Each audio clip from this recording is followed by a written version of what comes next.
तो दोस्तों अभी सुबह का 7 बजे हम रविवार गुजरी बाज़ार में आए हैं, तिलक बाग से आगे एलिज ब्रिज के पास। अभी यहाँ पर हम देख रहे हैं, यहाँ पर बहुत सस्ती वस्तु मिलती है। 100 रुपये की वस्तु 60 रुपये मिलती है। पर अभी तो सुबह अभी दुकानें खुलने की तैयारी है। लोग रिक्शा और टेम्पो लेके आए हैं। अभी 1 घंटा लगेगा, फिर बाद में खरीदी करेंगे। आपको सस्ती खरीदी करनी है तो हर रविवार को यहाँ पर एक शानदार मेला लगता है। यहाँ पर खरीदी करने के लिए अवश्य आए। आगे और वीडियो ज़रूर देखें। हेलो नमस्ते दोस्तों, आज रविवार संडे है। आज हम अहमदाबाद की रविवारी संडे मार्केट में आए हैं। ये सामने अटल ब्रिज दिख रहा है, उसके सामने ये यहाँ पर कपड़े मिलते हैं 150 रुपये किलो।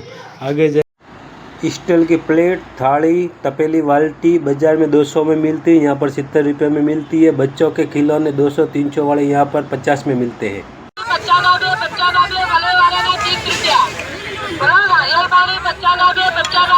100 रुपया, दाढ़ी बनावવાનું मशीन 100 रुपया, मिनी मसाजर 100 रुपया, मिनी टॉर्च 100 रुपया, मिनी फैन 100 रुपया, इलेक्ट्रिक लाइटर 100 रुपया ने कोई पण आइटम लो 100 रुपया, फिक्स भाव 100 रुपया, छतरी 100 रुपया, रेनकोट